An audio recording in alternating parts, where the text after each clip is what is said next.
Anthony, first off, obviously Boston, the opponent on Saturday, back at home. How much are you looking forward to that one?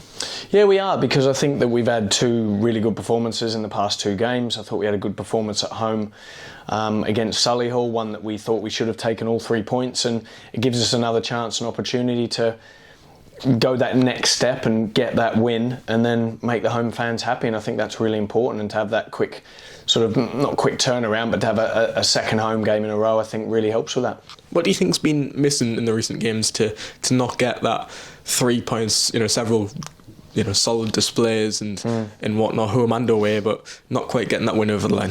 Yeah, I think a couple of things really. I think that we've been creating plenty of chances that's enough to win the game. We need to keep working on those chances. It's not just for the forwards either, it's for all the other players, in terms of like maybe fullbacks crossing or wingbacks crossing, or midfielders getting into areas with moving the ball a little bit quicker to create an even better chance. But I think definitely creating those chances and finishing them, being more clinical. One thing we spoke about after the Solihull game, it was a disappointing goal for us to concede from a set play, one that this team are very good at defending. I think the only time since early November we've conceded one against York, and then I think there was a direct set play corner that went in against Solihull. But apart from that, they've been the only two, or one and a bit, of set plays that we've conceded. So it was very unlike us to concede that goal, and I think the more clean sheets you get them, they give you the more chance to win the game.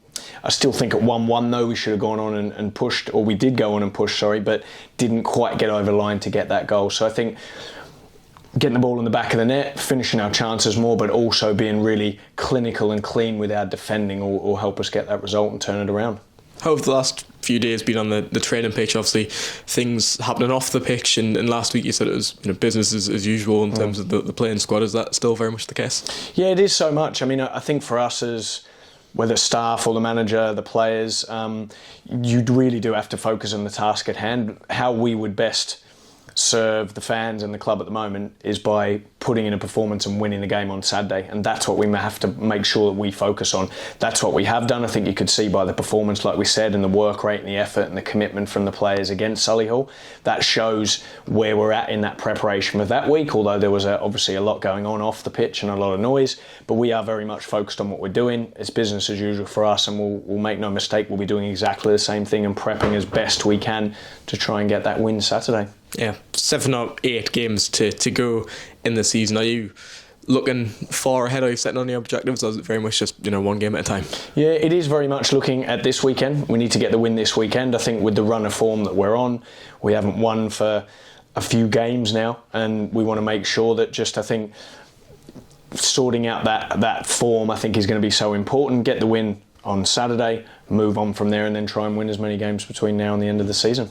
And obviously last weekend being our dedicated Her Game 2 fixture, and I believe this weekend the club are once again putting a hand in the community and helping the Boys Youth Alliance, grassroots teams around the area. How great is it to see them community initiatives once again? Yeah, it really is. I think I've said it before and I'll say it again, but the club do a great job, I think, linking in with the community. It's really important to the people here, and you can really feel that, so we want to do anything we can to support that.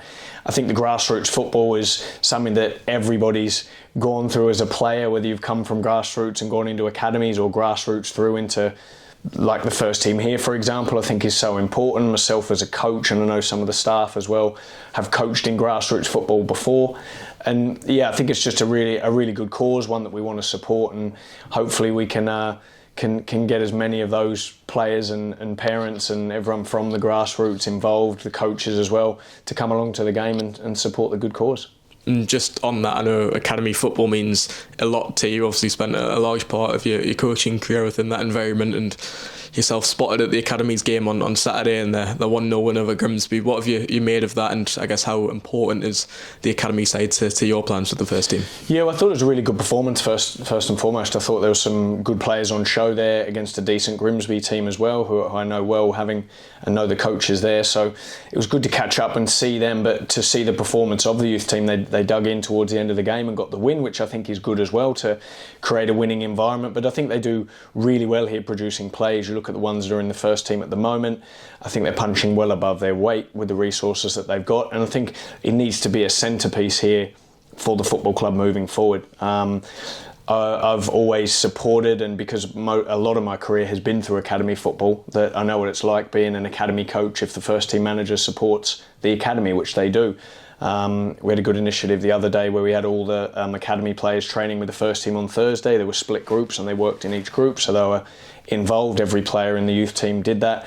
Again, we'll have 2 or 3 players training with us this morning from the youth team, so there's a really good link there, and I think the guys do a great job. You can see that in the product that's being produced, and we want to encourage that as much as we can. Yeah, and especially with obviously Louis returning to the first team, and just an example, Kane Foreman making his debut back in December. The opportunity is definitely there for the younger players. Yeah, I mean, look, I'm really a big fan of Louis. I've made that very clear. I think he wears his heart on his sleeve. You can see that he gets injured. He has a couple of stitches on the weekend, but he plays on, and it's no bother for him. He's good to go. He's trained every day this week, so you can see the commitment for him and the love for the club that he has. And I think he's one who's a great example of that, who needs to keep improving, needs to keep learning, but has pushed himself to be a starter in the team, and he's been delivering from there. And I think no one wants it more and is more connected to the club than him, and we want to encourage that, and I think he's a great example for the other younger players who are in the academy who can hopefully follow in his footsteps. And just a word on the overall fitness and injury department. I think a few are short terms, a few slightly longer. How's everyone looking? Yeah, I mean, we've had Jack Hunter and Luke Waterfall miss the game on the weekend. Both have been doing some light training this week. We're fingers crossed that they'll be involved on the weekend. We're not sure yet, but hopefully they can be. Obviously Dan Dodd's out for a period of time with the hamstring injury he had in that challenge at Eastleigh. It was good to see Anthony Mancini come back. He was probably on limited minutes, and we played him as much as we could for that game, if that makes sense, and we want to make sure that he's ready again for the weekend, depending on what part he plays in that game. But it's good to have him back and impacting, hopefully with the other 2 coming back in, and that would make the squad stronger and pushing for starting places. And obviously facing Boston, a team who have really picked up recently up there in the form table, what sort of test are you expecting? Yeah, well, I think they've got a good manager. Coughlin there's managed in the league at Newport, Mansfield, and a really, really experienced guy. And I think they're super organised now, like 5-3-2, really good flat back 5, very organised, hard to break down. I thought they had a really good game against Rochdale Tuesday night.